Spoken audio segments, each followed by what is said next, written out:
Apology, there was some issue in the system. We are about to begin with the webinar now. A very warm welcome to all our esteemed panelists and participants to the international webinar on data protection for power utilities being organized in collaboration with Association of Power Utilities of Africa. Am I audible? Yes. Yes, please. Yes. Right. A cyber attack on this power grid can create electrical blackouts and completely disrupt all the societal operations. The possibility of targeting power grids to attack a nation is a threat for national security, what demands immediate attention for strengthening cybersecurity systems in the power sector. There is a severe knowledge gap on the need for the availability of cybersecurity resources, assets, and solutions, as well as shortage of qualified cybersecurity specialists. The rules and regulations for data protection and its compliance is emerging as an important function in utilities. We are going to dedicate a couple of hours to discuss the importance of cybersecurity and data protection framework for utilities. With this background, we'll begin with the webinar. Here's a quick look at the agenda. The welcome address will be by Mr. Reggie Kumar Pillai, Chairman, Global Smart Energy Federation and President, India Smart Grid Forum. Also, the welcome address will be by Papa Bitiye, who's the President of Association of Power Utilities of Africa and CEO, Senelec. The theme presentation, the baseline of cybersecurity in African power utilities and the way forward, will be by Mr. Alexis Rechen, who is the CEO of Stratic Arc. On the panel, we have Professor Farooq Qazi from VJTI Mumbai. Professor Qazi will be moderating this session. Ms. Laureen Zagia from Osborne Clark, France. Welcome, ma'am. Mr. M.A.K.P. Singh, who is a member of Central Electricity Authority. Welcome, sir. Mr. Yoshi Shenek, CEO of Wisecons. Welcome, Mr. Yoshi. Mr. Andrew Ginter from Waterfall Security Solutions, Canada. Welcome, Mr. Ginter. And Mr. Emmanuel Sherritt from Orange Cyber Defense, Africa. Welcome, Mr. Emmanuel. This webinar is being translated in English, Portuguese, and French languages. From the highlighted icon, you may choose your choice of language you wish to hear during the webinar. When you keep it off, you will hear original language of the speakers, which will be English. I would request the audience to kindly keep their videos off and be on mute when the session is in progress. Now, I would like to invite Mr. Papa M. Bitiye, who is the President of Association of Power Utilities of Africa and the CEO of Senelec, to give the welcome address. An electromechanical engineer, Mr. Bitiye worked for 15 years at Senelec as an executive, where he held the positions of division head, head of service, and head of department in the charge of forecasting demand, driving the system, and also the management of procurement contracts. Welcome, sir.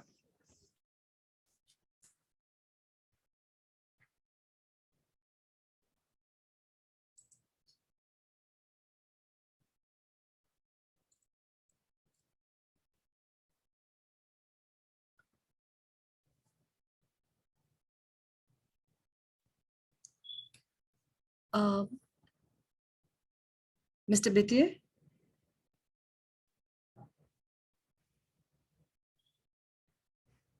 Ashima, is the president connected? Sorry, sir? Among the connected participants, the president is connected. I can see all the participants. Right. I don't see Mr. Bitiye here. Nor his name. Okay, what we do, is not connected, so we just start, and at any time, we'll welcome the president to say a word, but let's not wait if not connected now. So you suggest that we should start with the presentation Yes. of Mr. Alexis, because Mr. Reggie Pillai will also be joining us in some time. Right, right. Right. Okay. Fine. I would like to invite Mr. Alexis Rechen, the CEO of Strategic Art, to give the theme presentation. Mr. Alexis Rechen is a seasoned economist and consultant with expertise in institutional management, information system management, and governance. With a PhD in economics and multiple master's degree, Rechen has nearly 30 years of experience, including 25 years of working in Africa. Since 2004, he has led Strategic Arc's mission across 40 countries, focusing on utilities and social protection in health sectors. Welcome, Mr. Alex. Thank you, Ashima. Nice to join you. Yes, we can hear you. Hello, everyone. Ashima, should I share the presentation or would your team do that? I'm requesting my team to please present Mr. Alexis Rechen's presentation.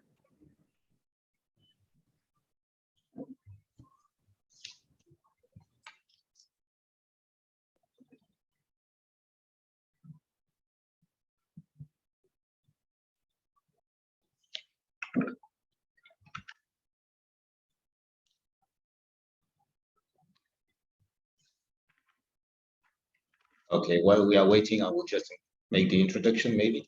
As you already said, Ashima, the energy sector, and in particular the utility subsector, is composed of infrastructure considered as vital. We all know that it provides access to a range of... ನಾನು ಇಲ್ಲಿ login ಮಾಡಿದ್ರೆ Karthik MD ಅಂತ ಬರ್ತಾ ಇತ್ತು sir, ನಿಮ್ಮ ಹೆಸರು ಮೇಲೆ ಹೋಗ್ತಾ ಇತ್ತು Zoom.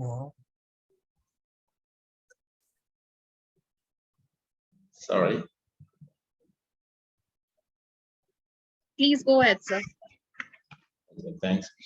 So we know that it provides access to a range of essential services, and I would say I'm in Burkina Faso at the moment. It's 40 degrees outside, and I'm really delighted that our colleagues of Senabel can deliver power at the moment so that we can run the AC, because that would be a headache otherwise. So we've seen in the past few years with APUA that a lot of utilities companies on the continent have made huge progress regarding digitalization. We all know that this provides many advantages to improve efficiency, to save cost, and to reduce downtime.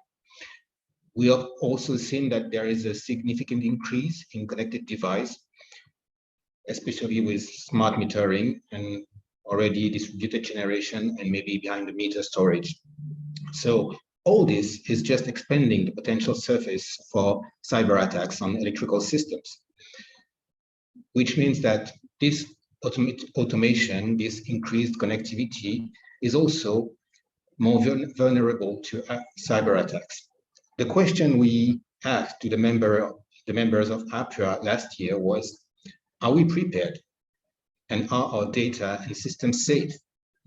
So I'm going to introduce you to the result of that survey we did last year on a sample of the 56 members of APUA as they were last year. But before that, I will just remind all of us a bit about the context. Maybe some of you don't know that in 2014, the African Union has adopted what is known as the Malabo Convention on Cybersecurity and Personal Data Protection. So it was already 9 years ago, but the problem is this convention is yet to come into force because less than 15 countries have ratified it. So we are still waiting for quite a number of countries to ratify it so that it can come into force. We also read 3 years ago in the IEA report that the cyber attacks were increasingly more frequent in the energy sector. We have also seen recently, due to the war between Ukraine and Russia, that there is more concern about the risk of cyber attacks in the energy sector. And it has been an increased concern for a lot of professionals, as the DNV survey showed it last year. But we have also seen incidents or attacks. In South Africa in 2019, Eskom faced a Trojan attack, and Power City in Johannesburg was the victim of a ransomware. It shut down the access to its prepaid system for quite some time. And in Mali this year, hackers have stolen 2 terabytes of personal data from a bank, including personal data from VIPs. And last year, the Senegalese regulator for the telecommunication, some of their data was stolen as well, including personal data. So you can see in the context that it's a real issue. It's not just theoretical. Even in Africa, we are facing those dangers and issues. Then what about APRA members? Well, we've seen that actually almost 85% of APRA members have already faced cyber attacks. And almost 40% say that they are attacked several times a year. What could be my concern is not about the 85% who know that they are attacked, but maybe more about the 15% who don't know they are attacked, because except if they don't have power or they don't have access to the internet, we can be quite sure that they have already been attacked. The problem, they might not know it. And as we happen to know, 46% of the members have already lost data to a computer due to a computer attack. More than half of them claim they have an information security management system. But if we look at certified ISMSE against ISO 27001, only 7% of them are certified. And as we can see, more than 60% say they carry out security audits regularly. But when we ask when was the last one they performed, well, the average was 2018, so 4 years ago. Almost 70% of the companies say they have cybersecurity awareness and training platform program, but only 15% have an automated platform for this type of activity.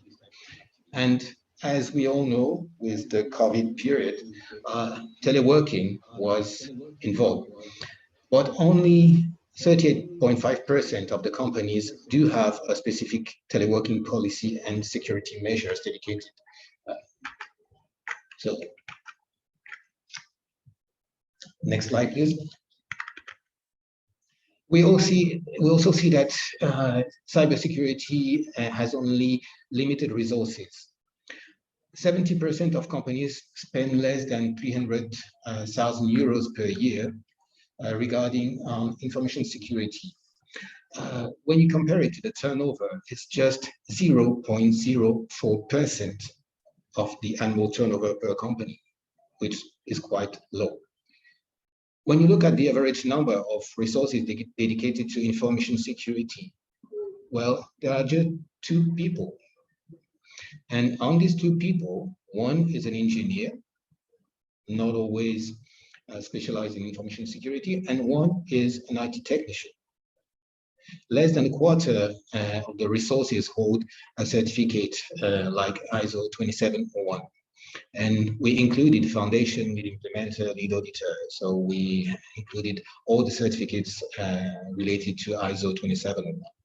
Of course, if we were talking about ISO 27701, which is dedicated to data protection as well, the rate is even lower. 46% of the companies spend less than 7,500 euros per year on training IT and or information security officers. 70% of them spend less than 7,500 euros on cybersecurity awareness and training for all ages, which means that even the budget we were talking on the top of the page is in fact dedicated to software's license services, but not to the human side of cybersecurity. Talking about the risk management. Well, 46% of the companies say they conducted an information security risk assessment, but only 30% of them have a risk management system, and less than 8% have classified their information assets. So you could question whether how they do that when they have not classified their information assets. Regarding data protection,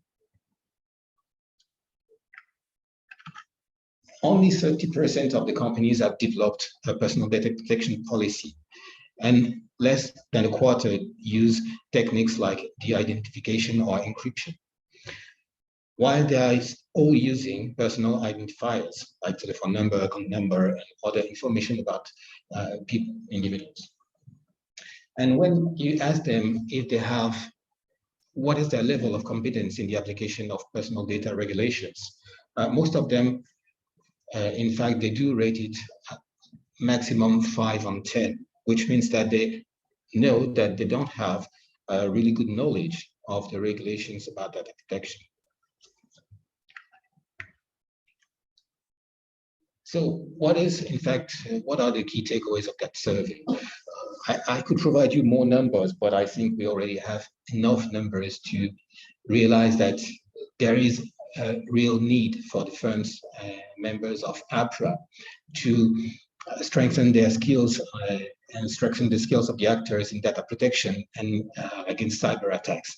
And they have to strengthen the managerial organization for better management of the cybersecurity risk. In particular, they have to improve the understanding of IT stakeholders, especially regarding the industrial environment. Some figures about that I could provide you is, in fact, more than almost 30% of the IT managers we surveyed are saying that the operational technologies are safer than information technologies. APRA members should also dedicate more financial resources to data protection and to cybersecurity. They should strengthen the involvement and leadership of the leaders on these issues. And what is important, strengthen their cooperation and regularly share their experience on cybersecurity. Of course, after looking at those results, the management of APRA thought about getting a plan to improve and to make activities about that. So APRA is now developing services and projects to support its members in tackling information security and data protection issues. First of all, setting up an observatory on cybersecurity and data protection issues with an annual survey. We had a baseline, now we are going to monitor progress, monitor the incidents and trends year after year, so that we can have a better view on what is happening regarding cybersecurity and data protection. APRA is going to conduct sensitization activities towards the top management of its members on those issues. It's also going to support the development of specific curricula on information security and data protection through the African Network of Centers of Excellence in Electricity, as you could see it on the video in the beginning of the webinar. And probably an e-learning platform is going to be put in place to support this activity. APRA is going to set up a task force to provide technical assistance services to its members in order to improve information security and data protection management. And last but not least, there are discussions at the moment with technical and financial partners to develop CSIRTs, a network of it, to provide assistance to its members in case of cybersecurity incidents. Thank you, everyone.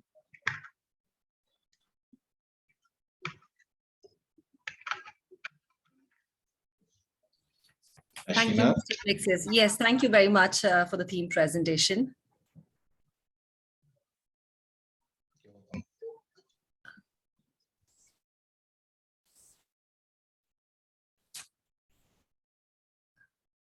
Just about, I was not too long.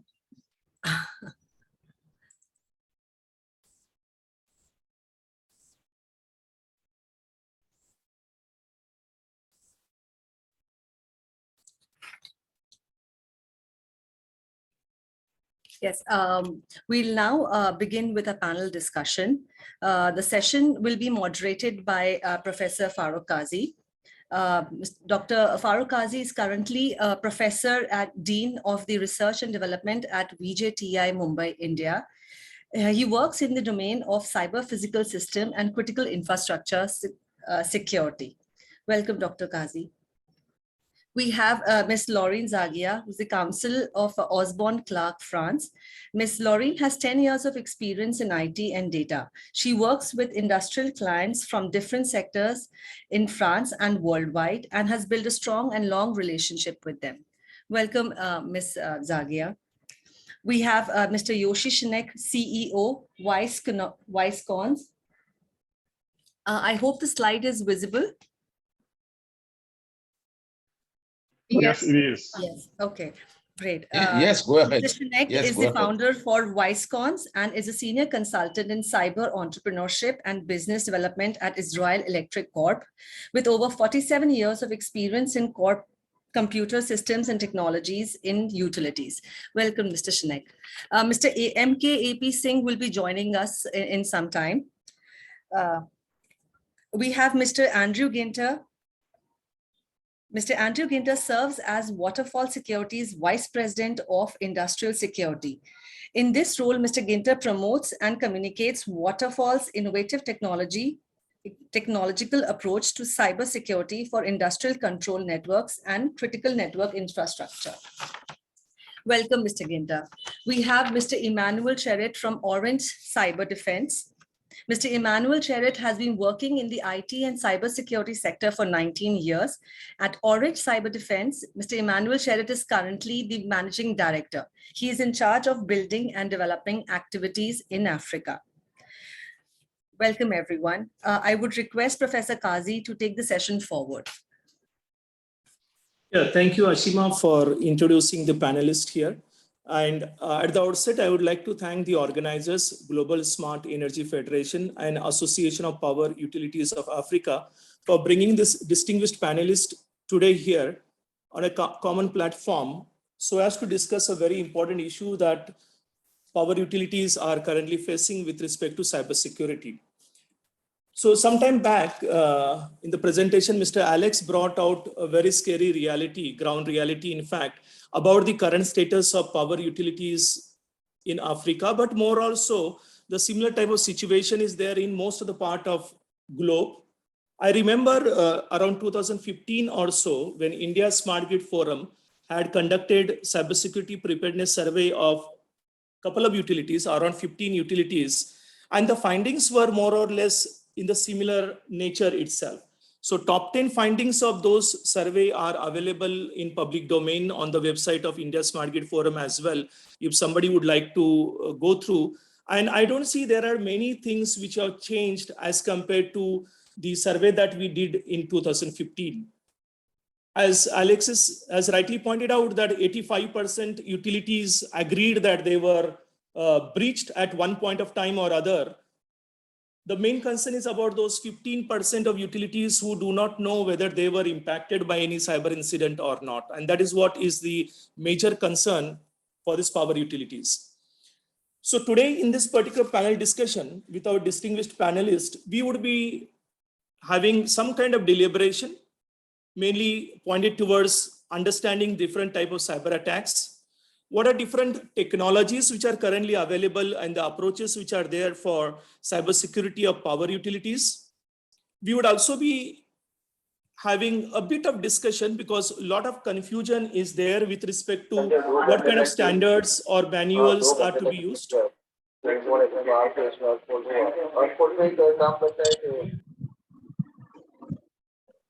Yeah, and we would also be having a bit of understanding about what kind of practices or guidelines are being followed in Europe. Typically, everybody knows about GDPR guidelines and what are its equivalent available in other countries. So before I start inviting my esteemed panel members, just to set the tone, when we talk about...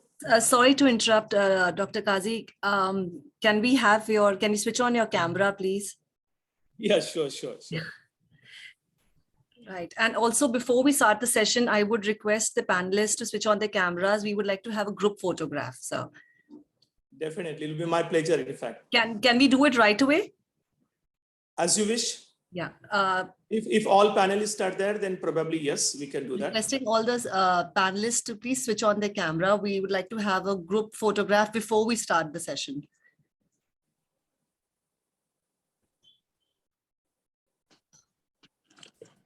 Should we also smile? Yes, sure.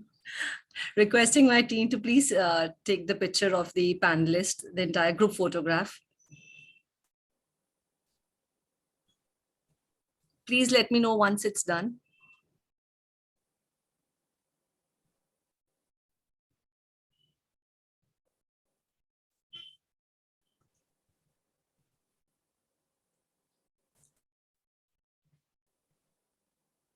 Can we start now, team? Yes, please. Thank you. Thank you. Please continue, Dr. Kazi. Yeah, thank you. Thank you very much. So what I was talking about is that until very recently, when I say very recently means up to 5 years back or so, people working in power utilities were not ready to agree that there is some kind of elephant in the room named as a cybersecurity of their critical infrastructure. They used to believe that air gap is going to be there as their savior, and they are not at all connected to the internet. Although people were much aware that a lot of their devices, so-called critical devices, are very well visible on the internet, there were a lot of research initiatives like Shodan and others who were finding out those kind of available resources on the internet, and a lot of other events which were reported in the media with respect to the cyber attack, which were happening on the energy infrastructure. Still somehow there was lack of awareness about what amounts to the cyber security, because this energy sector, they used to feel that when the entire grid is down, that is the meaning of cyber attack. But probably that is not the understanding how the cybersecurity professional generally look at it. They look at it from something called a CIA triad, or confidentiality, integrity, and availability triad. So when we talk about cybersecurity and types of cyber attacks, probably we would have to look into those three aspects. There is one more which is called as non-repudiation, but that doesn't come so extensively in case of energy sector.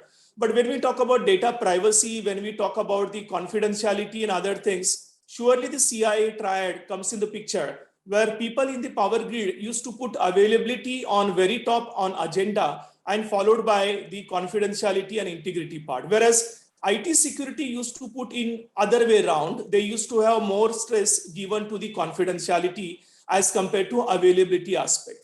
Now, with a lot of smart metering devices which are getting installed, and a lot of automation coming in the power industry with digital transformation and adaptation of Industry 4.0 type of solutions, now the confidentiality and integrity of data or privacy of the data is also becoming equally important from the cybersecurity point of view. So this panel will surely like to throw some light on what are different types of cyber attacks which are happening, and what can be the ways in which we can try to prevent, or if not prevent, at least how the risk minimization can happen. So when we talk about the prevention or the way in which you can improve the cybersecurity posture of the utility, there cannot be a silver bullet to address this problem. We need to look into people, process, as well as technology. So we would have to understand what kind of best practices globally being followed so as to have as better security as possible. What kind of standardization or processes which can be established. As Alex was mentioning earlier, that a couple of utilities are having ISMS, but they do not know the way in which it is required to be implemented. And we also are having a lack of awareness about cybersecurity solution. Now, what is happening currently is, since everybody is in the panic situation, moment some news item comes in that so-and-so utility was are facing cyber incident, either because of ransomware attack or because of any other type of incident, people in a hurry are trying to get into some solution space which may be well suitable for the IT domain. For example, there are a lot of vendors who try to sell the security solutions which are customized and proven for IT domain. Probably they may not be that acceptable or useful, or sometimes they may even be counterproductive when they are put into the OT domain. For those who are not aware about this terminology, OT stands for operational technology, which encompasses industrial control systems, SCADA systems, sensors, actuator, those hardware type of instrumentation, which will be part of the utility sector. So we are having eminent panelists here. I can immediately see Andrew will be talking about some solutions with respect to the data diodes and a few more other solutions, which may be useful for securing OT infrastructure. We would also be looking for the standardization. 62443 is something that is being practiced for the OT security, along with the typical standardization like ISO 27000 series, which is well practiced. And there are a couple of others based upon in which geography you are. And there are a couple of guidelines which are given by various regulators with respect to a particular country as such. So in this panel discussion, we will also touch upon those issues. So with this initial remark and the introduction part of the panel objective, I would like to now call upon our first distinguished panelist, Lauren, to come up and give her thoughts about how can we try to improvise the cybersecurity posture, and then we will subsequently get going. In case if you're having any queries or doubts that you would like to either address to the entire panel or a specific panelist, you may probably put it into the chat box and the organizers will be listing it down. And towards the end of the panel, we would try to address as much as possible depending upon how much time we get at our hand. So with this, I now invite Lauren to come up and share her views with respect to the cybersecurity aspect. Thank you. Thank you. I will share my screen.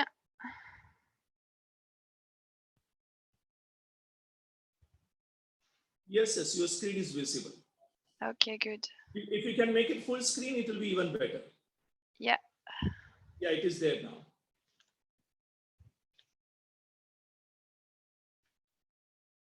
Okay.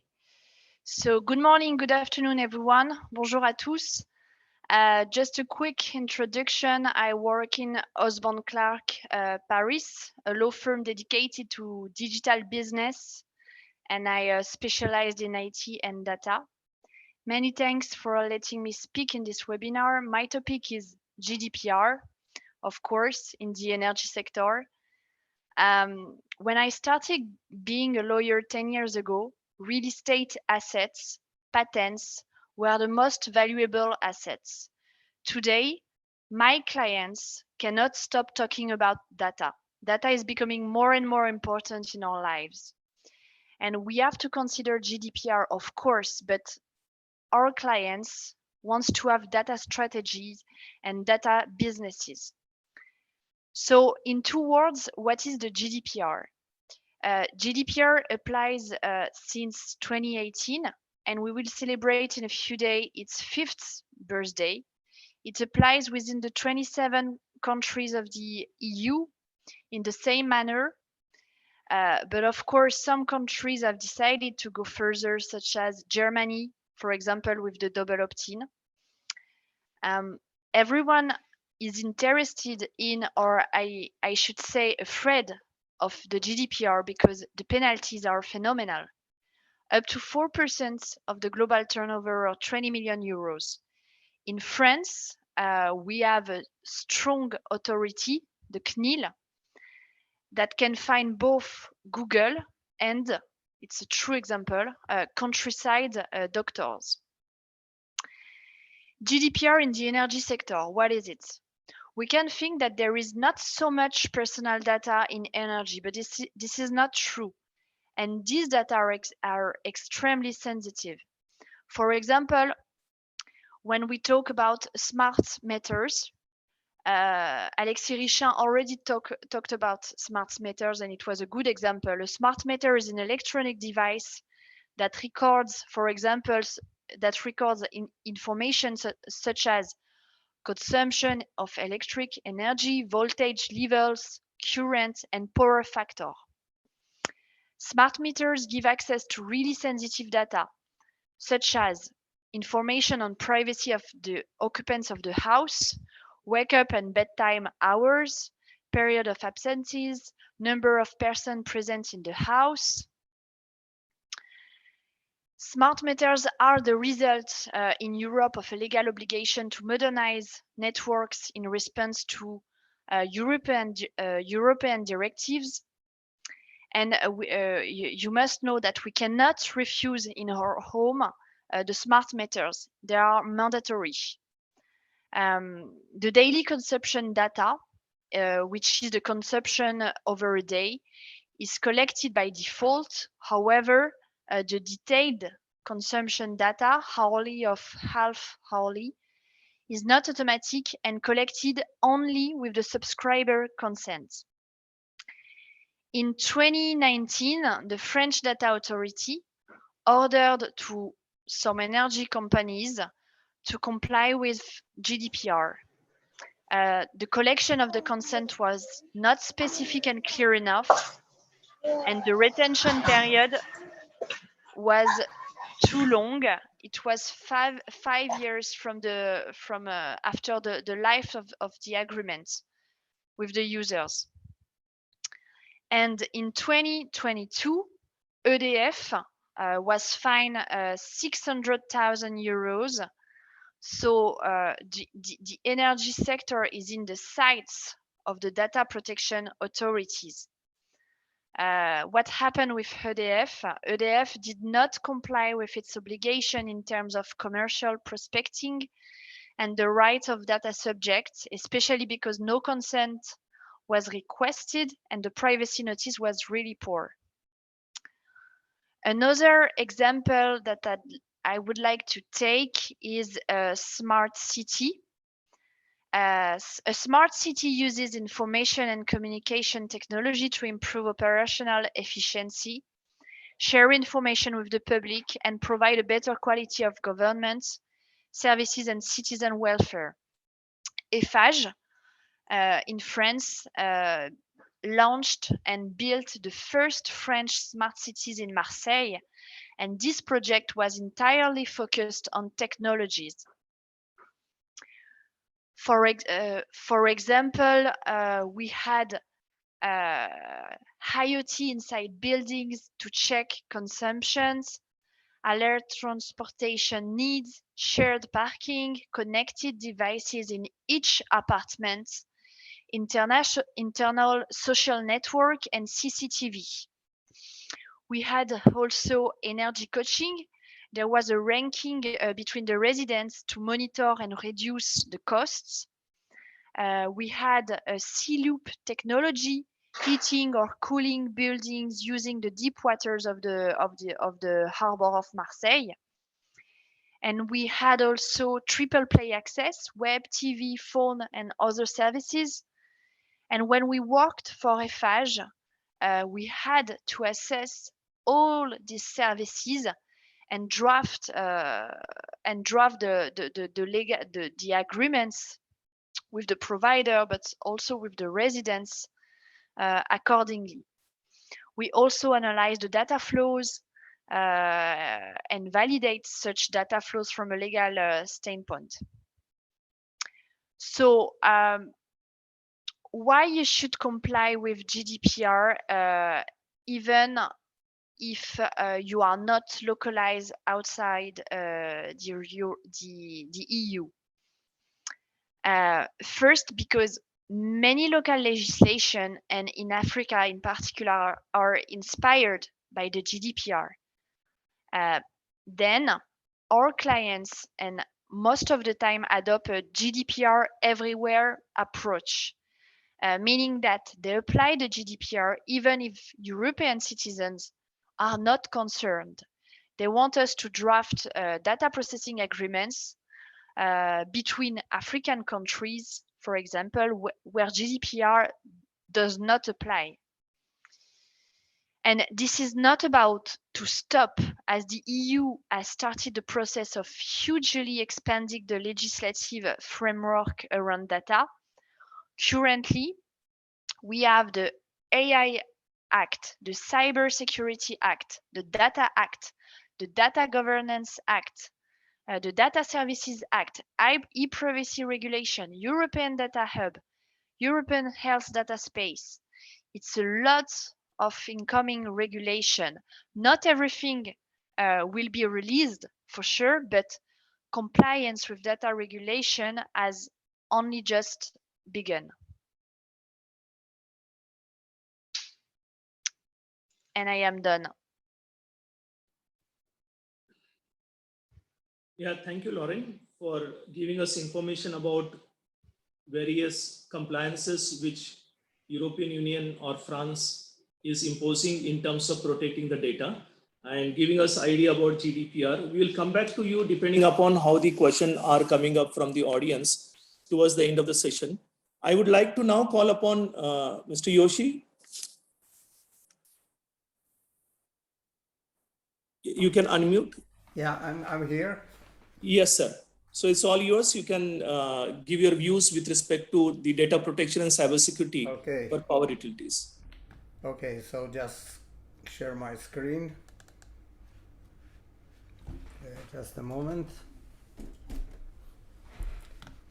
Okay, so first of all, thank you very much for to the organizers, and thank you, Dr. Kazi, for your moderation. I will talk today about some issues with data, mostly talking about the power utilities, but generally it's actually touching any organization, industry, and everything. I want to thank to Lauren for her presentation, because actually she mentioned GDPR and it's very, very important thing. So my utilities, my presentation will talk about the utilities forgotten data stream, and I will explain. Just before starting, please let me present a little bit our from where I am coming. I'm representing the Israel Electric Corporation. Israel Electric Corporation is the incumbent electric utility of Israel. As you maybe know, and if not, actually Israel is an electrical island, so we are not interconnected or backed by any other neighboring country. Actually, most of our system is still in the hands of Israel Electric, even though part of the generation and the supply sector is already privatized. So we are still a very significant supplier. And maybe one of the things that is important, we are one of the most cyber attacked companies or utilities in the area and maybe even in the world. So we are talking about data, and data in utilities was always critical, because the data is actually the basis of all our planning for many, many years. It's not something new, but what is happening is that this is actually going to be more and more and more critical, because we are using it in the new era, in the utility of future, in the new supply chain of electricity, for management, for operation, for safety, for business customers, for digitization, automation, autonomous grids, self-healing grids, and many other smart things that we are talking about. So at the end of the day, the criticality of the data is super significant. And I have to say two additional things, and I hope you will hear some additional understanding about it from our next speaker, my good friend and colleague, Mr. Andrew Ginter from Waterfront. Actually, data and data streams that I will talk in a minute about are actually the main vehicle of the cyber attacks. Yes, there are some additional, I would say, abilities to attack companies, but the data and data stream are the most popular or most used and maybe most thing. So as already Dr. Kazi said, there are not we cannot point out only one or two things that they are if we will solve them, we will solve everything. But I will talk now about three pitfalls dealing with data that are actually from our vast experience and the real battle experience fighting cyber in very difficult geopolitical situation for almost 30 years that are part of what we should take care about. The first one is actually what I call know yourself. Or if I ask it very specifically, do you know where are all your data streams? And maybe more things, but where are your data streams? And you will be surprised. In a lot of interactions we have with a lot of utilities all over the world, actually most of the company don't have the exact mapping of all the data streams running in their organization and out of their organization and into their organization from the outside world. So the first thing is actually knowing yourself, because if you don't know where your data streams are, or if there are some hidden data streams, you are surely not defending them or not mitigating the threats that can be used by the adversaries. The second thing is more specific. I will talk about the forgotten unconnected data stream. It's mainly very important for the OT and the operational world of the utilities. As you know, in the last months and years, the attacks on operational entities and on the industrial control system is growing. The trend is growing more and more as the adversaries see a huge value in those attacks. And the last one is actually talking about who is touching my systems. Do I believe actually to everything that I permit and give actually ability to attach to go and to work with my system? So let's start a little bit to talk about it. Where are my data streams and more? To know where are your data streams is actually something that is more and more sophisticated to find.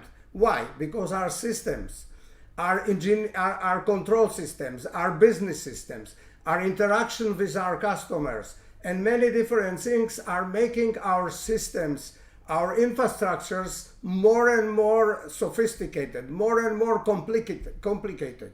And all of them are actually more and more digitalized. So data streams are actually interacting in a very, very, I would say, sophisticated and complicated way. And to map them and to control them, you have to do some work around it.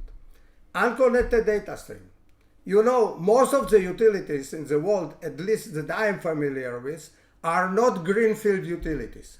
So they are based on old systems mixed together with very modern systems. And there are still a lot of control systems and PLCs, programmable logic controllers, that are heart of our OT systems, that to actually program them or to parameterize them, you are not able to do it via a communication line, but you have to go to the control system to connect with RS-232 protocol directly from your laptop to the PLC and to actually put data in the PLC, change data in the PLC, change parameter, load a new firmware, and so and so. This stream is also a data stream. Yeah, it's not direct communication. Maybe I call it, yeah, it's direct communication. So how you are sure that your laptop is not contaminated and everything? So I will talk a little bit about it. And who is touching is talking about simple thing. We are obliged with our system in utilities to actually allow our vendors to get remote support. This is actually the condition for getting support and guarantee and everything. So when I allow my vendor to connect directly to heart of my company, to the heart, to the critical systems, control system of my company, of generation, of transmission, of distribution, of supply, of smart meters and everything. Do I know? I am sure that there is no risk about it. And we have a lot of examples that it was used actually to compromise companies. So just 3 examples. A connection to ADMS control system. ADMS is actually Advanced Distribution Management System, a medium voltage control system, was left after site acceptance test procedure to unsecured lab. It was compromised. In a 350 megawatt coal power station, cooling water control system was contaminated by laptop during a threshold value change in one of the PLCs, one of the controllers, and touching a critical operational data stolen in man-in-the-middle attack issue in vendor's office during remote support process. So all those are real. I cannot say names here, but those are cases that happen and the companies were compromised. So actually we worked a lot about those issues, and 3 solutions that we are using in our company, and we are providing them also as a service. First is RCRRMA, a comprehensive assessment and scan. Just to show you few examples, it actually gives you all the aspects, and we have heard in the previous presentation a true thing. Actually, to map out things, data stream and everything is not only mapping the technological issues, in mapping the people, the processes, the awareness, and many other things. So this tool, very sophisticated tool and system and service we are providing, is giving you actually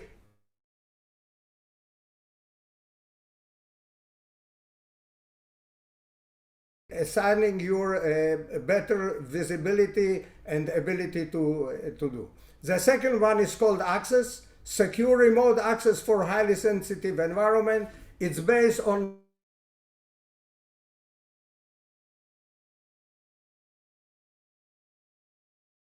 to your different gateways that you have to be approved to penetrate, and actually until you are able to handle the critical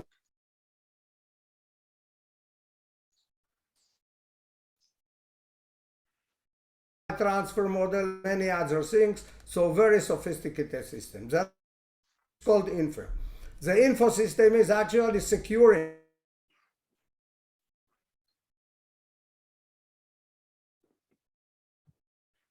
provides the ability with different scenarios to move information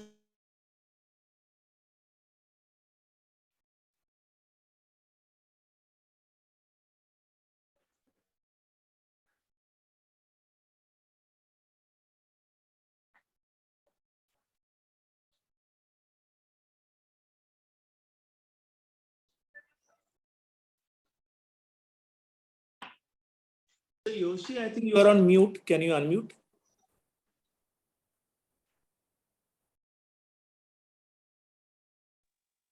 Okay, now you hear me, please?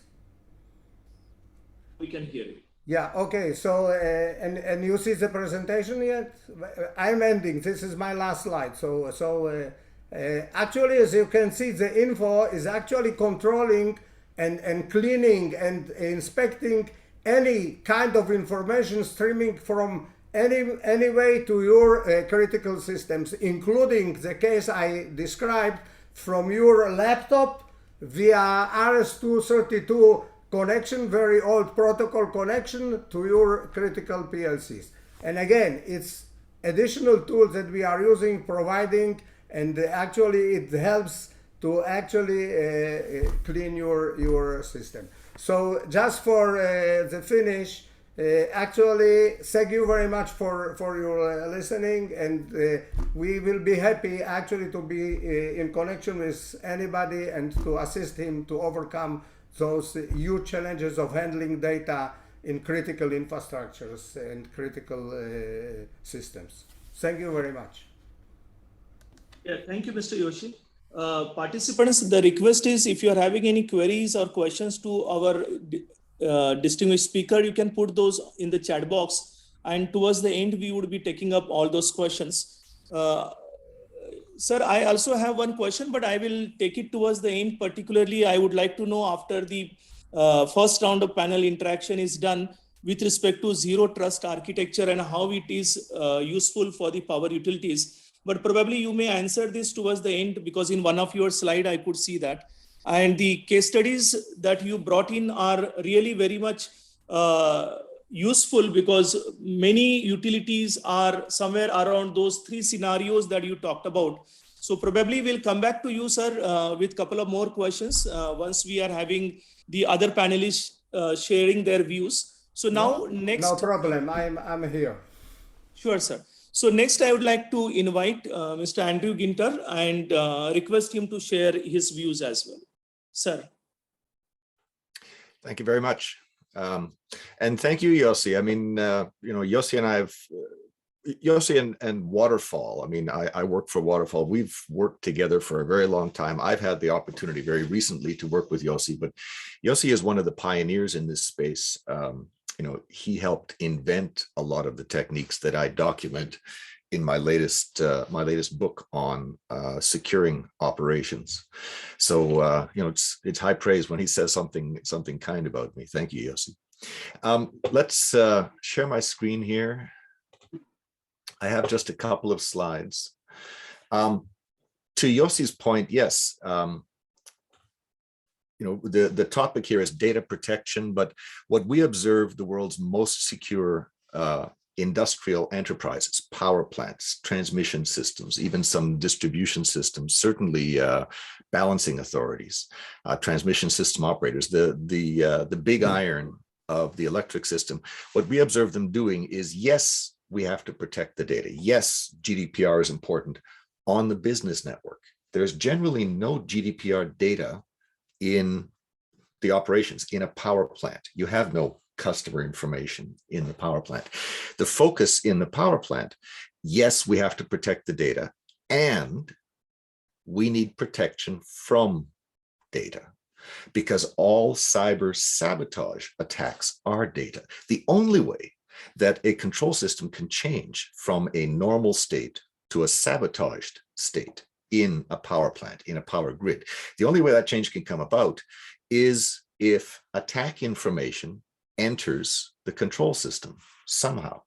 The attack information might be ransomware, the attack information might be a password and malicious intent in my brain as I walk past physical security and carry that attack information into the network to express through my fingers into a system. So information flows, information entering the system is vitally important. We need to inventory all of the ways that information can get into the system. Remote access is a very dangerous thing because it's information entering the system from the internet, pretty much directly most of the time. So not just protect the information, yes, but also protect from information, from attacks that might be in the information. Stepping back just a minute, how much trouble are we in? The world changed in 2019, 2020, and almost nobody noticed. This is a preview of information from a new report that Waterfall is putting out. The report will be published at the end of this month. So this is a sneak preview. We have been researching reports, public reports. Okay, we have no confidential data sources, or if we do, we don't say anything about them. These are public reports of cyber attacks that took down physical operations, that took down manufacturing plants, that took down power plants, that took down physical operations of some sort. For the decade between 2010 and 2019, this was mostly a theoretical problem.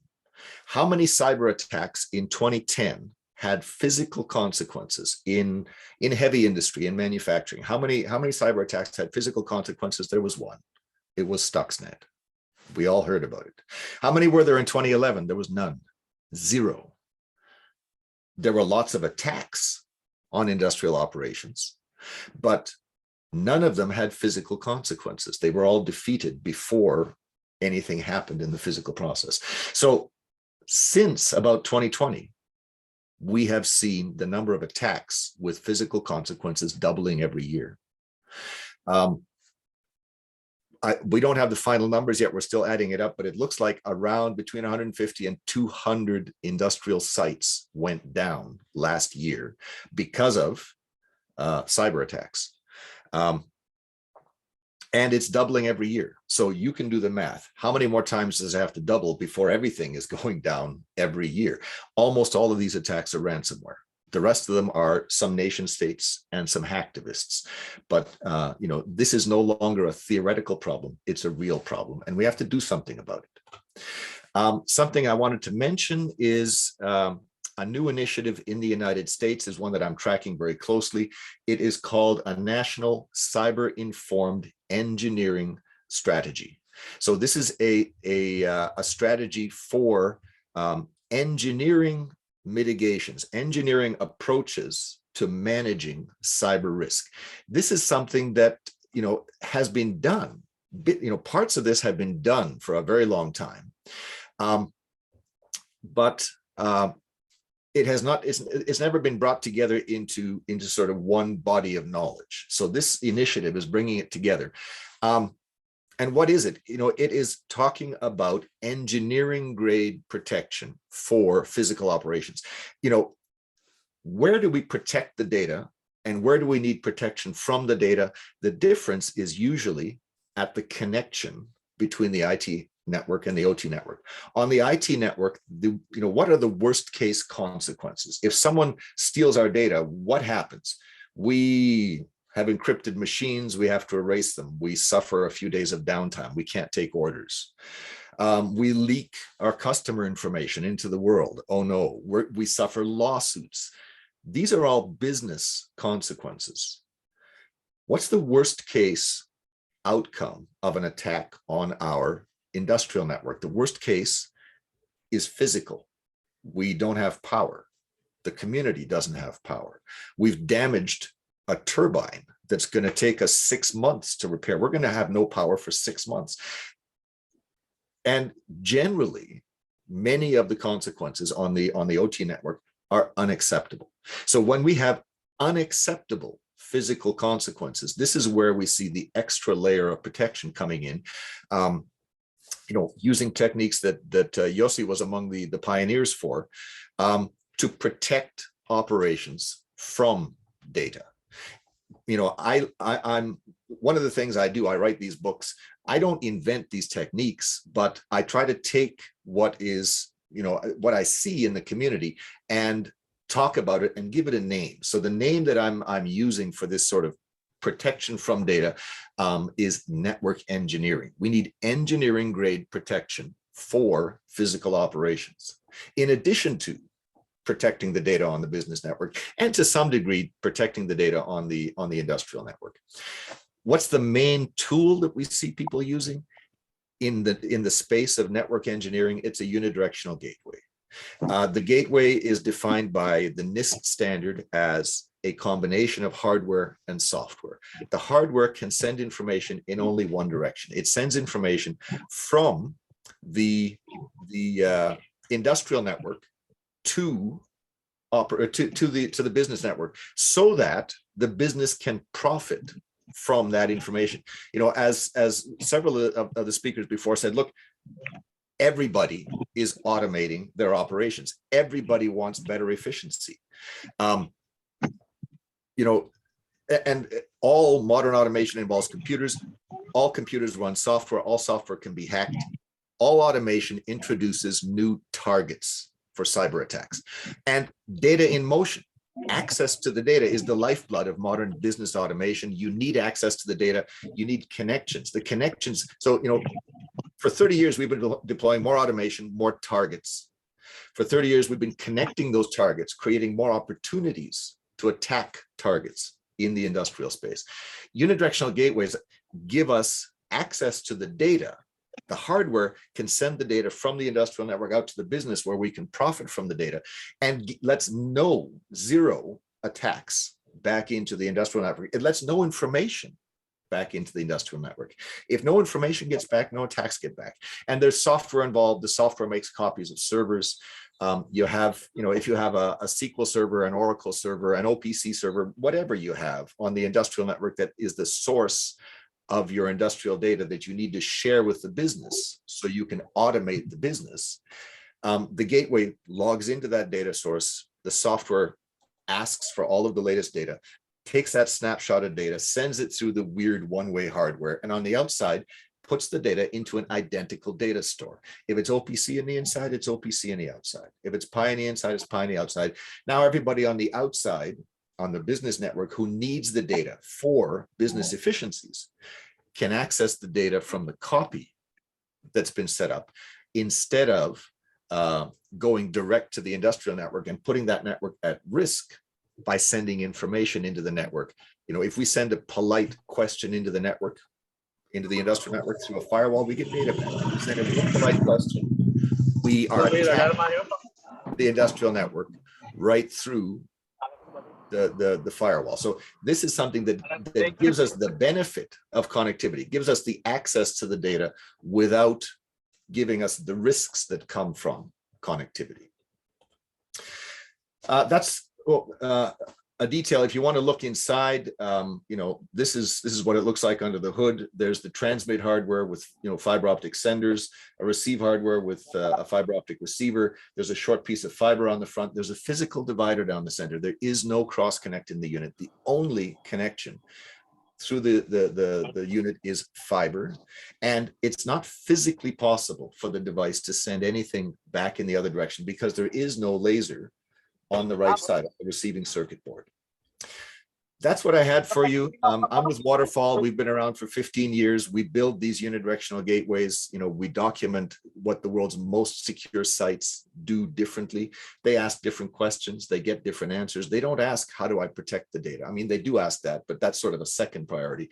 Their first priority is, how do I get protection from incoming data? How do I get protection from attacks that may be embedded in data? And network engineering is a new field that is emerging as a powerful tool for giving us engineering grade protection for operations, you know, protection from attacks that are embedded in data. That's what I had for you. I thank you for the opportunity. I thank you all for listening, and look forward to questions in a few minutes. Yeah, thank you, sir. And it is always a pleasure to listen to you. And every time we get to have a new perspective from you. So please stay for some time, because I could see some questions which are there in the chat box, which probably are addressed to you.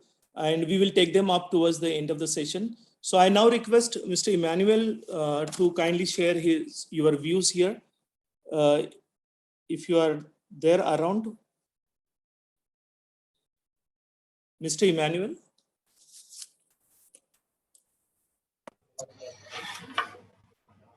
Bonjour. Vous m'entendez bien? Bonjour tout le monde.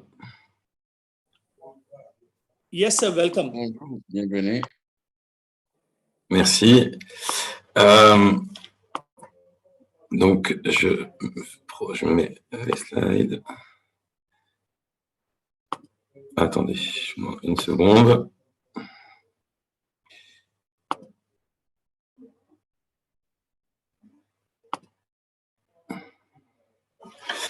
Ok, donc moi je vais vous parler effectivement de ce que nous avons effectivement identifié Orange Cyberdéfense en tant que prestataire de cybersécurité dans le domaine de la sécurité industrielle. Donc je vais essayer d'aller assez rapidement pour garder du temps ensuite pour les questions-réponses. Premièrement, l'observation, c'est qu'on voit effectivement qu'il y a une migration des industries 3.0 vers 4.0 avec l'avènement des objets connectés, la multiplication de la connectivité et du big data. Tout ça pour effectivement avoir un traitement de données et pour pouvoir produire différemment. Cette numérisation, en fait, le fait que l'industrie soit connectée augmente la convergence entre l'IT et l'OT, c'est-à-dire entre le système d'information industriel et le système d'information de gestion d'une entreprise. Et tout ceci fait que l'exposition et donc la surface d'attaque des entreprises qui ont ce type de système est de plus en plus importante.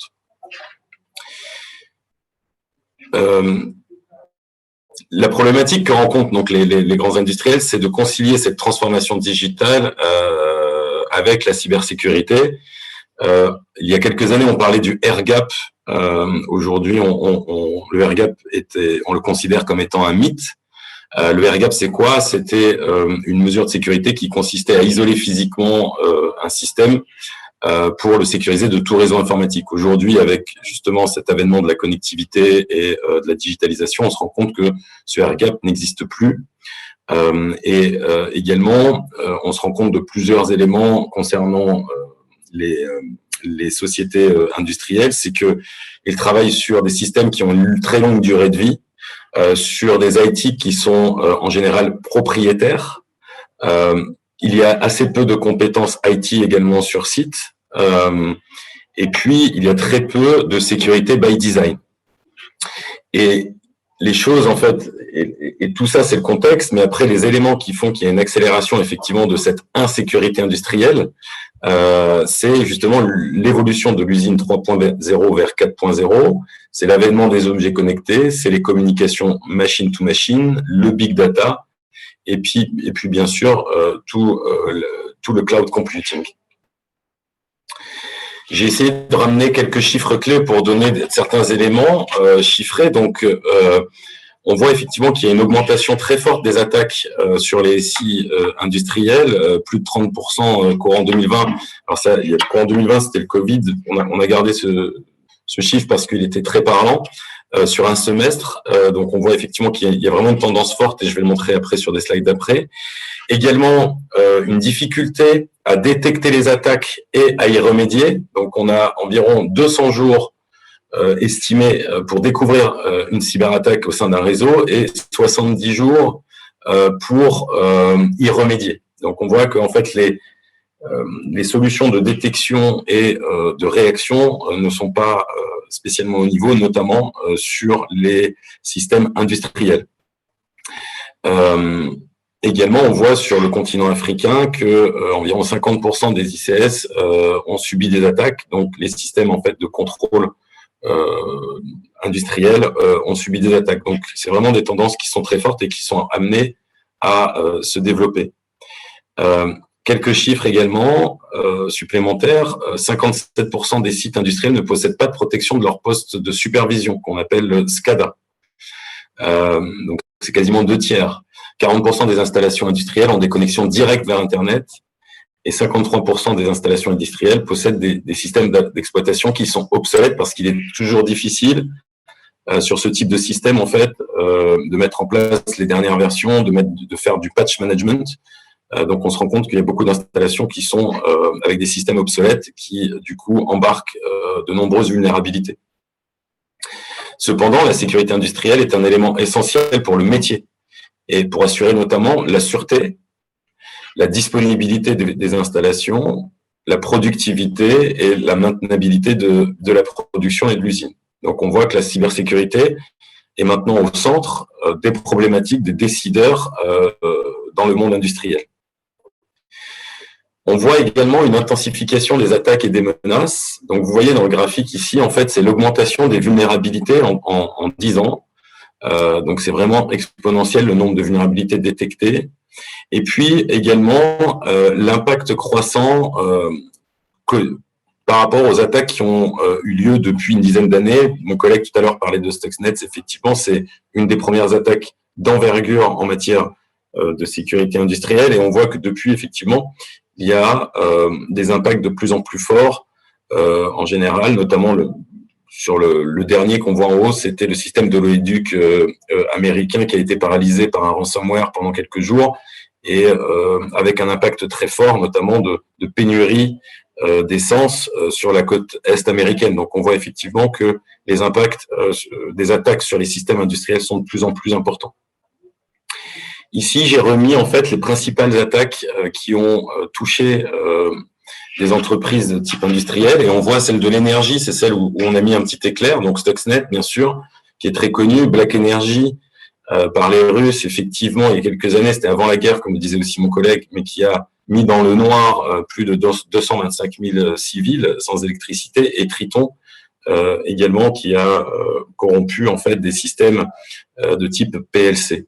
Et il y en a effectivement souvent et régulièrement. Et donc il y a deux types d'attaques que l'on voit, des attaques spécialisées sur la partie ICS, donc la partie contrôle en fait des systèmes industriels, ou des ransomware très classiques qui peuvent être envoyés de façon massive sur différents types d'entreprises, mais qui peuvent impacter des entreprises industrielles comme des entreprises du secteur de l'énergie, par exemple.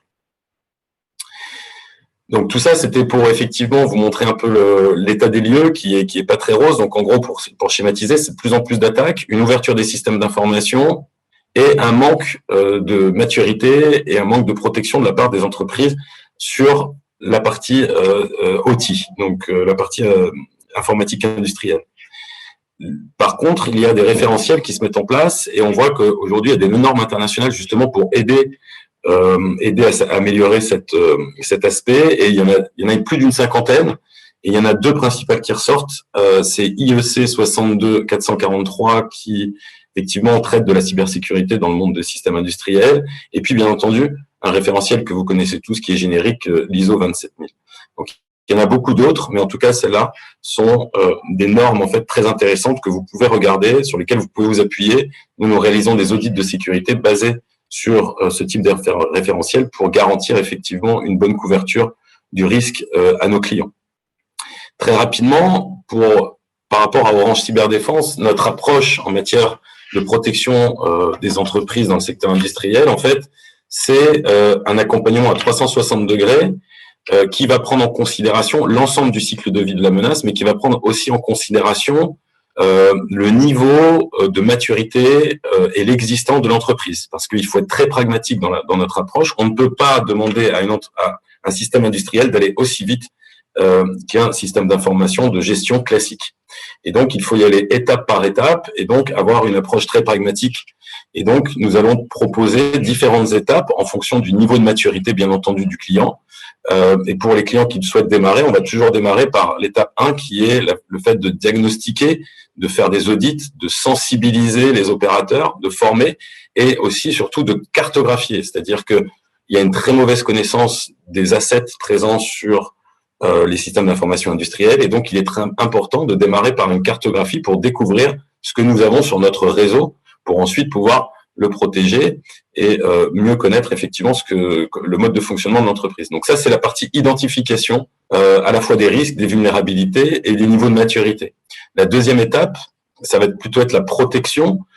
Donc la protection, ça va être comment sauvegarder, comment restaurer, comment segmenter et cloisonner notamment la partie IT et OT et comment gérer les accès, la politique des accès à distance ou les accès des opérateurs ou les télémainteneurs ou les mainteneurs, comment vont-ils accéder au système d'information de l'entreprise. Ça, c'est une étape très importante. Troisième étape, en général, ça va être le fait de surveiller et d'alerter. Donc là, ça va être les solutions de détection d'incidents de sécurité. Donc dans le premier, on va cartographier, auditer. Dans le deuxième, on va protéger. Dans le troisième, on va ensuite faire la détection. Une fois on saura ce qu'on doit protéger, on va détecter effectivement les incidents qui peuvent arriver sur nos assets critiques. Et ensuite, bien entendu, le quatrième point, c'est l'intervention. Ça, c'est en cas d'attaque, c'est de la capacité à réagir. Et donc là, on va travailler sur la réponse aux incidents. Et ensuite, la dernière étape, lorsqu'on a réalisé l'ensemble des autres, c'est de pouvoir faire de la veille et de l'anticipation sur les menaces avec des solutions de veille sur Internet, de CERT, notamment des services de CERT que nous avons chez Orange Cyberdéfense. Je ne vais pas détailler tous les slides, c'est le dernier slide. C'est juste pour reprendre en fait toutes nos offres en fait qui sont sur ces axes. Donc là, vous reconnaissez le NIST, le référentiel NIST, identifier, protéger, détecter, réagir, anticiper. Et donc, nous avons construit nos offres autour de ça et nous l'avons adapté au monde industriel avec l'identification des systèmes industriels, la classification, les analyses de risque, la cartographie, ensuite la protection. On l'a dit tout à l'heure avec la mise en place de segmentation, mise en place de durcissement d'équipement, la détection sur les postes de travail et les serveurs, et puis ensuite la réaction et bien entendu l'anticipation. Donc voilà, donc je ne vais pas rentrer aujourd'hui dans le détail. Si effectivement des gens sont intéressés pour en savoir un peu plus, nous tenons à votre disposition pour accompagner votre sécurisation. Je vous remercie pour votre attention. J'espère avoir été clair et concis. Yeah, thank you, Mr. Emmanuel, for sharing your views. Probably audience might have missed a couple of your early minutes of session by the time they were figuring it out, how the translator system or the option works here in the Zoom setup. But I could see a couple of questions which are there with respect to your talk as well. So, Ashima, is there any other speaker who is remaining to be called up for the panel discussion, or should we go for question answer? So I think we can go ahead with the question and answer round now. Yeah, so I can see a lot of questions which are there on the data diode, and probably few questions are there for Mr. Yashi as well. So I'll begin with one question that I have, and then maybe we'll take the questions which are there in the chat box. This is again to Andrew Ginter, sir. So the question that I'm having is, generally for the OT systems, we would be having a flat network, and probably there will not be much of the segmentation efforts which would have gone in case of designing the network for the utilities. So in those type of scenarios where we have flat network and there is no segmentation or micro segmentation, how would you see the placement of data diode? What can be the best location where data diode can be put in so as to extract the maximum advantage of this particular option? Good question. The unidirectional technology is generally deployed at the boundary between networks with different consequences. So usually at the boundary between the business network, the IT network, and the operations network. In rare cases, it's done at other boundaries. For example, sometimes you need a shortcut from the operations network straight out to the internet. That is a high-risk connection. You might put a gateway there, but most often it's at the IT-OT interface. Now, if I interpret your question correctly, I believe you're asking, what if I don't have an operations network? What if I just have one network? The receptionist's PC at head office has IP address .1, and the safety PLC has IP address .2, and the HMI has .3, and the accounting server has .4. If it's completely flat, we need to identify the equipment that is controlling the physical process, that is the control system. And everything else is the business, and we need to separate them. Now, the difficult part of that is the identification. You have to figure out what's what, and there are service providers that can help you with that. The good news is that if you were to say, let me do it in two steps. Let me first separate the networks and put a firewall in, and then let me down the road put a unidirectional gateway in to increase the strength of protection for the OT network. That's actually a lot of work, because you have to change the IP address on one of your networks. You have to renumber your networks, because you can't have the same network on either side of the firewall. Firewalls need to be able to route from one range of IP addresses to another. It can't have intermixed IP addresses. The good news is that if you do the data flow analysis and you figure out, this is my industrial, this is my IT, it will take probably scheduled downtime. Deploy a second switch. So now you have all of the equipment on two switches. Put a gateway in between. It doesn't matter if it's the same IP address range on one side of the gateway as the other. The gateway is not a router. It doesn't care what the IP address ranges are. And so in one step, you can go to strong protection and separate your networks, but you do have to separate your networks.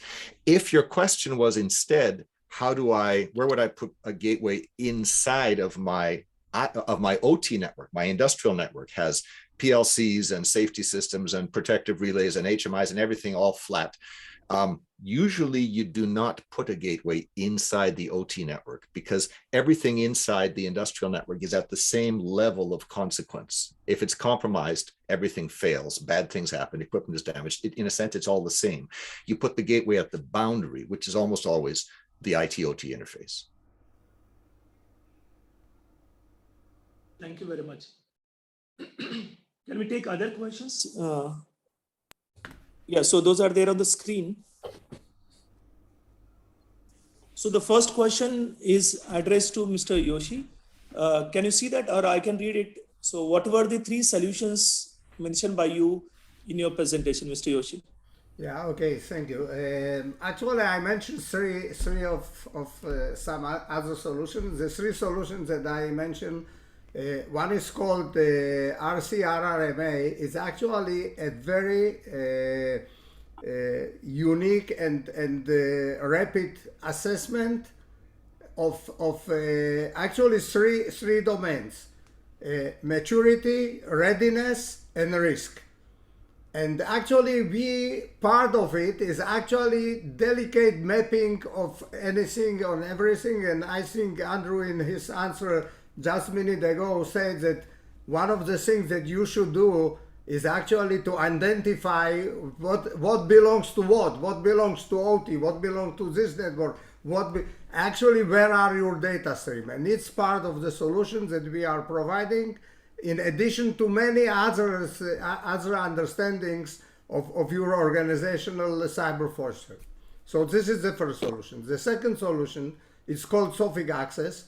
Is actually a solution that is providing a zero trust. And Mr. Kazi, you actually asked before about zero trust. So zero trust, it provides a solution of connection of your vendors to your critical operational systems for support issues or for maintenance issues and so and so. So again, we created, and I call it zero trust because it's zero trust. If I go to the basic definition of zero trust architecture, is actually talking about two things: never trust and always verify. So this is actually the first gateway that is actually the working station at the vendors' offices from where the engineers are actually attaching your system. We are actually not trusting any equipment of the vendor. We only allow him to use our equipment, that is our workstations that is supplied to the vendor.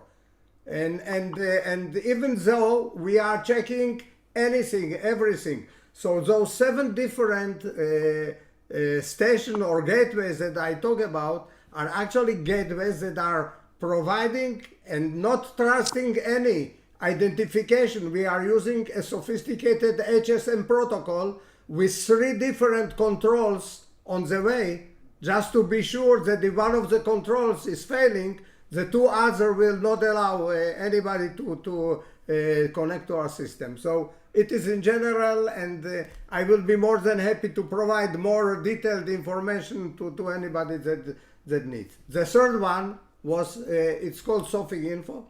It's actually, at the end of the day, there are times, and I give a very real example, that you have to move some information that you get from unsecured environment, it may be external environment, to your critical system.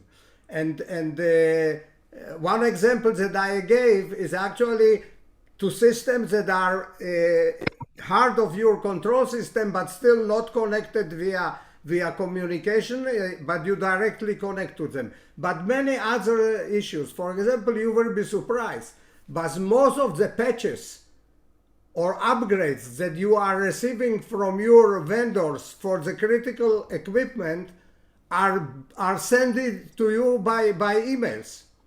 You will say, Yossi, how it's happened, but this is the real world. So at the end of the day, you are getting information, and you have to be sure that it is in highest possible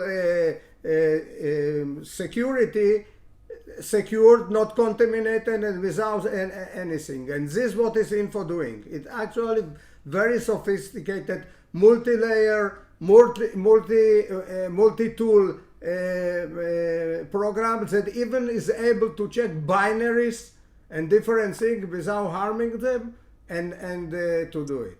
And I have to add that the other accomplishing way of movement of information between those 2 worlds And as Andrew already said, Israel Electric was one of the first in the world using a waterfall solution of unidirectional communication, and actually it's a complementary solution for moving information between those two worlds.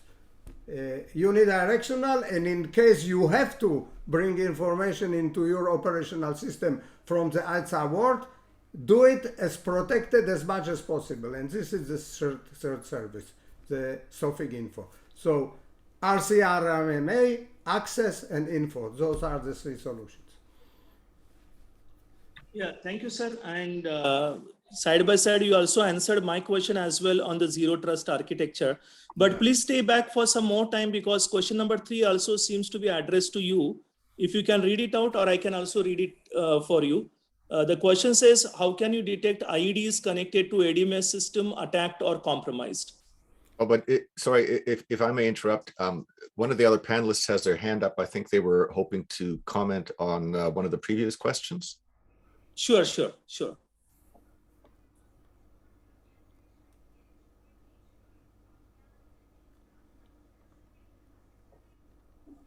But I don't hear them commenting. Sorry. Bonjour, vous m'entendez? Allô? Are you hearing me? Hello. We can hear you, yes. Yes, I want to express my question in French, if you don't mind.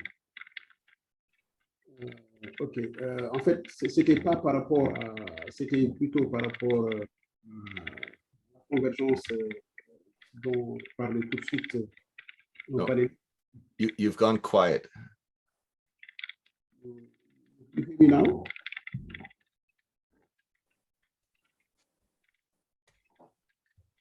Hello. Hello. Maybe we can take question number 3, and the other panelists can meanwhile type the question in the chat box, so that we'll have some clarity about the question. So Mr. Yoshi, can you meanwhile take the question? Can you repeat the question, because I don't see it on my screen? So okay, I will read it out. Okay. So the question is from Mr. Amit, who would like to know that how can you detect IEDs connected to ADMS system attacked or compromised? To what system? To ADMS system? Yeah, yes.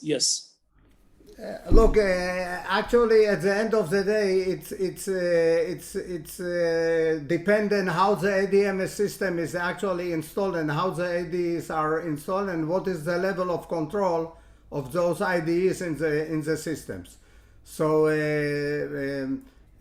actually, in our system and in our experience, actually we have a active scan, okay, of the IDs that are connected to our ADMS or previously DMS system, that is actually checking any change that happens on those systems, even if it is legal change.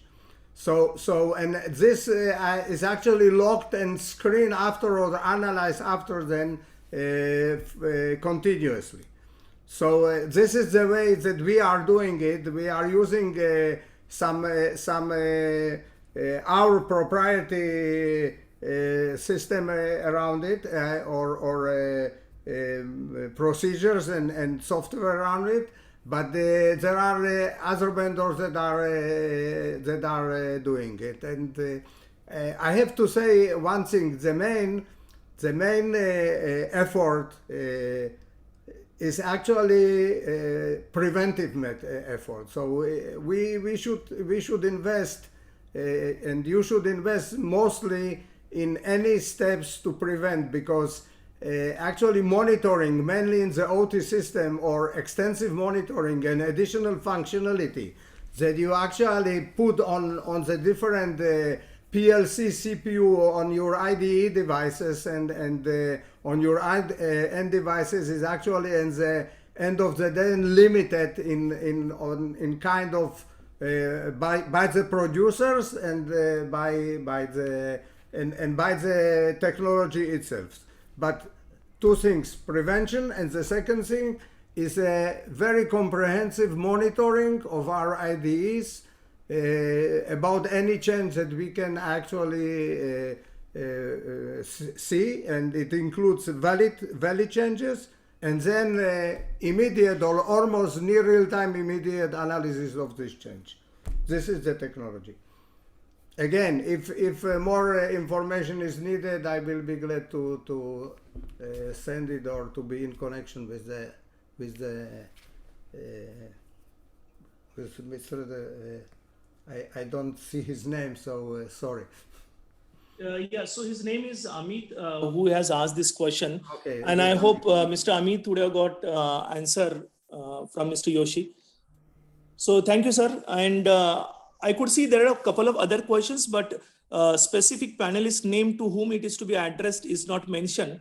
So based upon my judgment, I may direct this question to the panelist, but I could see question number 2, which is from Akanksha, mentions about some usage of blockchain to enhance the data security. So that I can pick it up. Maybe I can also answer some question being moderator. So for enhancing data security, blockchain is being used in many applications which are typically from the IT orientation. Whereas in OT or for the utility sector, the usage of blockchain has not got beyond the proof of concept or pilot projects. So blockchain is being used currently in a lot of pilot projects where peer-to-peer energy transactions and other things are to be monitored. But typically for the OT systems and process-related operations, blockchain usage and deployment of blockchain is not yet heard about as of now in the production environment. One of the reasons probably because the devices which are used in industrial control systems, SCADA systems, and overall OT systems are having some kind of restriction in terms of how much computation power they can have, how much memory they can have, and how much bandwidth they can allow in terms of communication. So that may be restricting the usage of blockchain as of now in case of OT environment. Same is the reason why people are not using the so-called cryptographical solutions like AES and DES for securing or enhancing the security posture of process or OT industry. That primarily may be applicable, or that answer may be applicable for blockchain as well. So constrained devices is the main reason. Probably as the industry 4.0 deployment goes on increasing and we get more computation power with semiconductor and some other type of advanced technology becoming affordable and deployable in the utility sector, there may be some use cases of blockchain. But as of now, it is being used only till the pilot case of peer-to-peer energy transaction and some usage in terms of enterprise network. But for OT network, the application is still constrained or restricted by the hardware limitations. I hope, Akanksha, this answer is okay with you. Or if I would also like to know if any other panelist would like to answer this in some other way. I have two quick comments, and then I'll let the other panelists in. One is I am aware of one application that is being used in the industrial space. It's provided by Xage, X-A-G-E. It is not a Bitcoin-style blockchain where you have to have huge amounts of compute power to calculate anything. It's different because they're able to identify a small number of trusted nodes that everyone trusts. In the Bitcoin space, nobody trusts anybody. But this is designed for use within an organization and across trusted organizations. And it's used to manage permissions. If you have a lot of equipment, end devices, PLCs and whatnot that cannot participate directly, they have intermediates that can participate. So that is the one example I'm aware of if you want to investigate it, XAGE. And the other quick comment I wanted to make was on encryption generally in industrial networks. Yes, the horsepower is an issue, but in my experience, the even bigger issue is key management. in a banking system, I have 1 million clients connecting to my one web server. The one web server has one encryption key. I need to manage one certificate. If I'm connecting to 1,000 devices, each of them is a TCP server. I need 1,000 certificates I have to manage.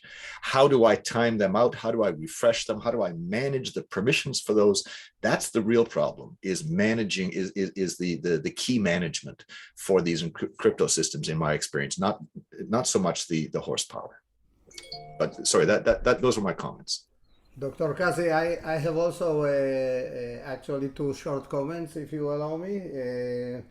Yes, please go ahead. Actually, I'm familiar with XAG, and actually this is the direction that we are going, because the huge power needed for blockchain is because of the mining of endless optionalities of secured or trusted nodes. And here it's kind of a model that is actually limiting the number of trusted nodes, and then you don't need such a huge computational power. But I wanted to say that actually we are now facing more and more some third domain of utility of systems that you can put them on the IT side and you can put them on the OT side, and I'm talking about all the interactions that are part of the business, but there are also operational of the new virtual power station, new aggregator entities and everything that are actually exchanging operational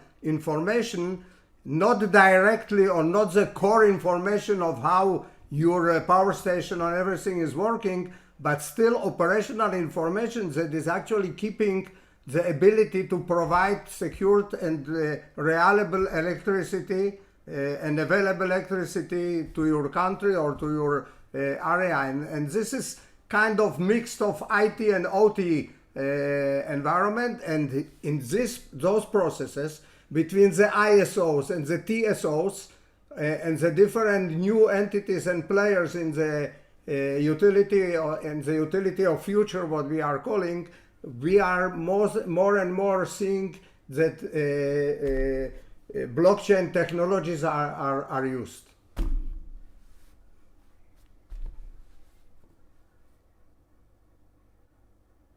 Dr. Kauzi? Yeah, I think this question number 5, Andrew sir, probably is addressed to you. Can you see that, or should I read it out for you? As I can. It's a question about, if we have a smart network, you need bidirectional communications. How can this possibly work? There was a related question I saw in the chat asking, what if I have a web application? The web protocol is intrinsically bidirectional. How can I do this through a unidirectional gateway? I'll give a little bit longer answer, but the short answer is yes. There's a great many different kinds of communications scenarios and business needs.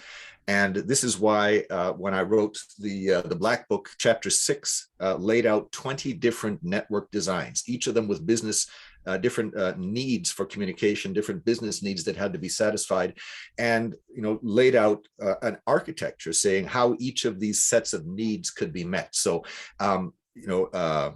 if you have what appears to be bidirectional, most of the time it isn't. It's actually it can be modeled unidirectionally.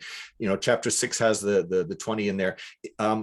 You can go to Amazon and buy the book, but don't do that. Go to the Waterfall website, go under the resources menu, scroll down to secure operations technology. You can request that we send you a copy. Waterfall distributes the book for free. You don't have to buy it on Amazon.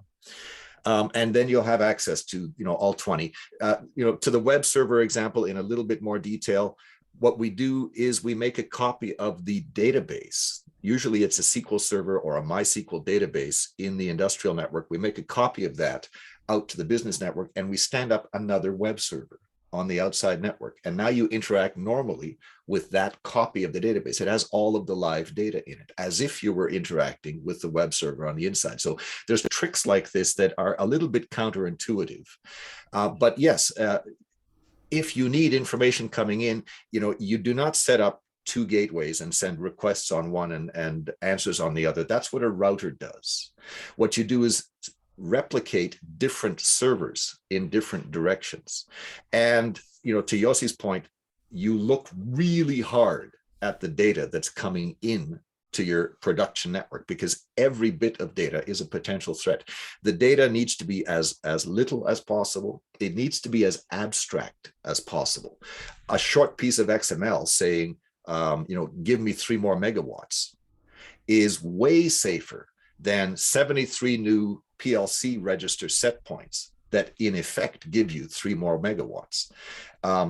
Abstract communication is much safer than very detailed communication. Principles like this are what are documented in the Black Book for using engineering grade protection to meet different kinds of business needs.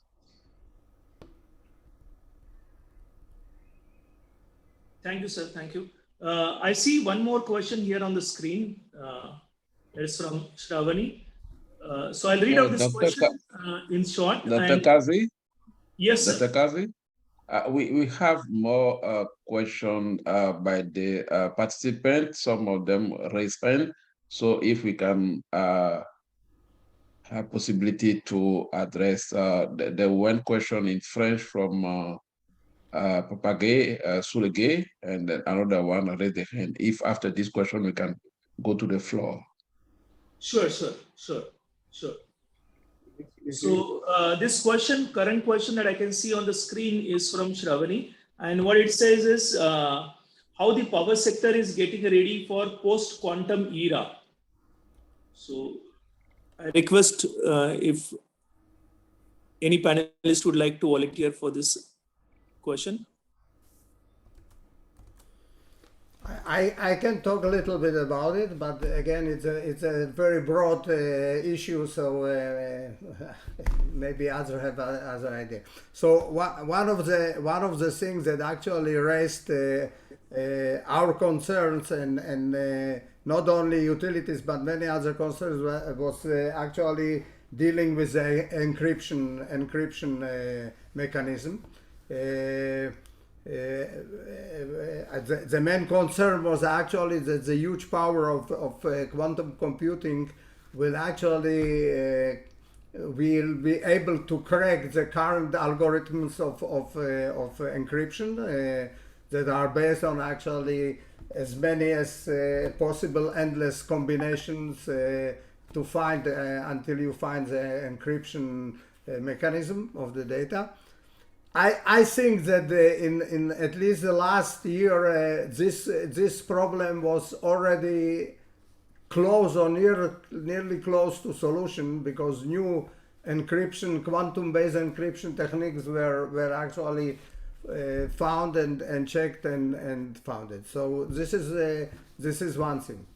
On the other hand, the ability to use the power of post-quantum or quantum calculation will bring, in our opinion, at least in some experimental projects that I'm participating, an ability to provide a level of control, autonomousness, self-healing, and many other positive things that we are not able to do because of current limitations of I like the term Andrew used, the horsepower.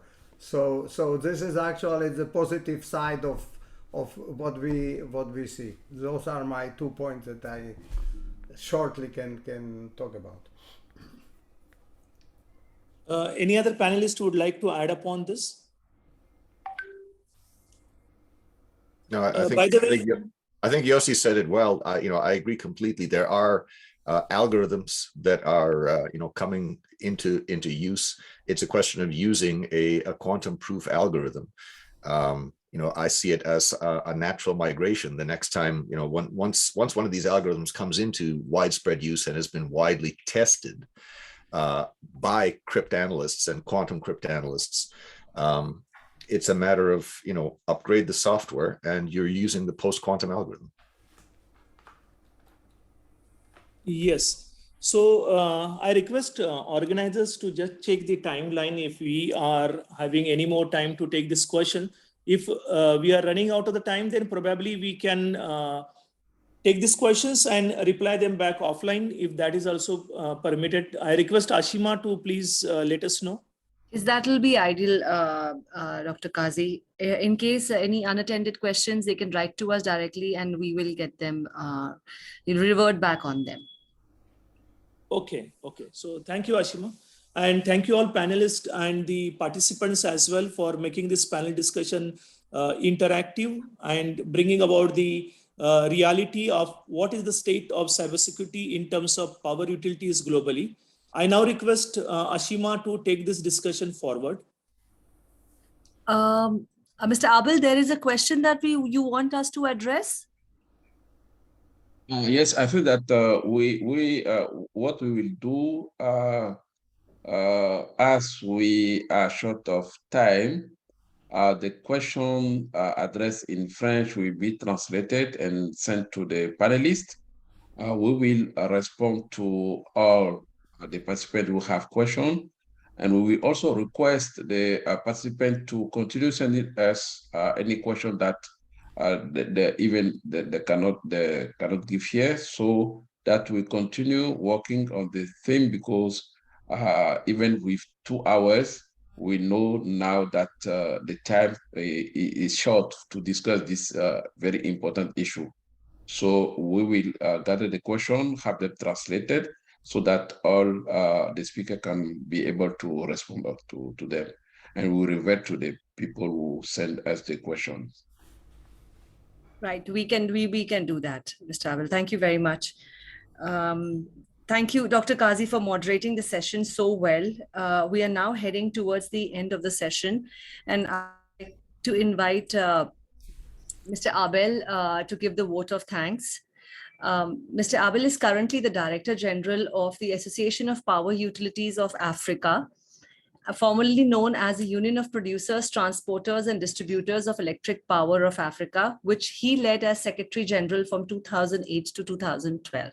Over to you, sir. Merci beaucoup, merci Ashima. Je voudrais tout d'abord remercier les éminents panélistes, le modérateur et toute l'équipe qui a préparé avec nous ce webinaire. Quand nous parlons de la société d'électricité du futur, la première chose qui nous vient à l'idée, c'est la transition, mais derrière la transition, c'est la digitalisation. Et aujourd'hui, il n'y a pas de digitalisation sans risque de cyberattaque. Et comme le présentateur principal, suivant l'étude faite sur la société d'électricité, l'a bien montré, et aussi la présentation de Gunther, c'est surtout à partir de 2020 que les cyberattaques sont multipliées, tout simplement parce que n'étant pas en mesure de travailler physiquement, beaucoup d'entreprises se sont mis à travailler de manière virtuelle, et là, tout ce que l'homme crée, l'homme fait aussi des inventions de travers pour frauder. Donc, la société d'électricité étant au cœur de nos vies, comme le dit si bien un de nos membres actifs, nous devons prendre des mesures si nous allons dans cette transition, si nous allons dans la digitalisation nécessaire pour rendre plus efficaces nos installations et donc meilleur service à la clientèle. Nous devons penser cybersécurité. Le travail que nous avons commencé va continuer. Nous allons approfondir l'étude cette année et les mesures annoncées vont être mises en œuvre avec vous tous, membres de l'ASEA et nos partenaires. Je voudrais vraiment remercier tout et chacun pour ce webinaire. Nous avions pensé au départ que 2 heures, c'était trop long, mais c'est trop court pour discuter de ce sujet très, très important. So, thank you so much. And then, je voudrais apporter les excuses sincères du président qui a été pris au dernier moment et donc il n'a pas pu faire l'ouverture. Et donc, Ce qui est sûr, au prochain webinaire, il serait en ligne pour pouvoir adresser ces mots d'accueil. Je précise aussi que l'enregistrement, les présentations seront partagées à tout un chacun. Et comme je l'ai dit, nous souhaiterions continuer à échanger sur le sujet, si bien que nous pourrons, d'ici au congrès prochain de l'ASEA 2025, faire un point sur l'état de la cybersécurité au sein des entreprises africaines et au sein de l'industrie. Et en cela, je remercie encore tous nos membres, les membres actifs, les membres affiliés et nos partenaires et en tête GSEF pour ce webinaire premier de l'année, mais troisième de notre série que nous avons avec dans ce partenariat. Je vous remercie et je voudrais dire que les petites difficultés d'interprète ou de traduction qu'il y a eu sont inhérentes à la plateforme, mais je vous assure que nous ferons en sorte que au prochain webinaire, tout serait en place, amélioré et aussi nos traducteurs seront sur place pour accompagner pour que chacun puisse écouter dans sa langue et comprendre. Merci beaucoup.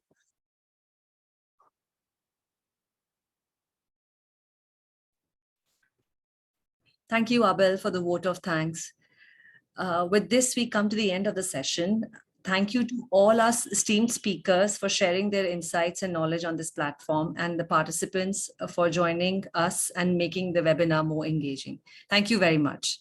In case of any unattended questions, please feel free to write to us and we will revert on them. Thank you very much. Thank you. Thank you so much. Bye-bye. Thank you. Thank you. Thank you, moderator. Thank you. Thank you Yes, all. thank you, Mr. Thank you. Kalyan. Thank you to all. Bye-bye. Thank you.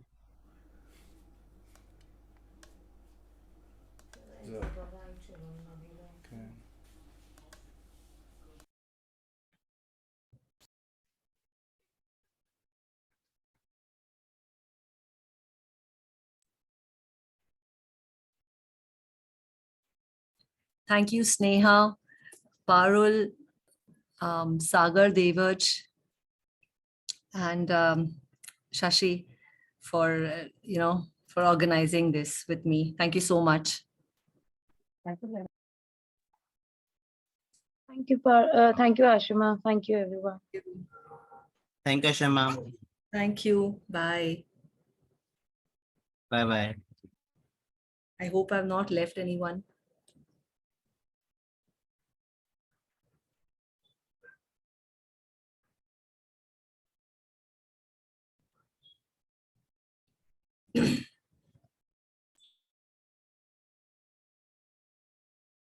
I guess we can close this now.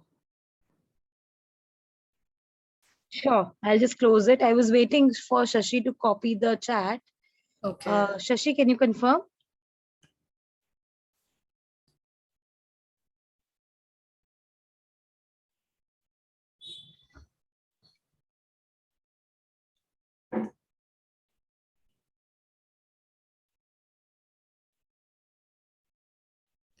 Shashi, are you there?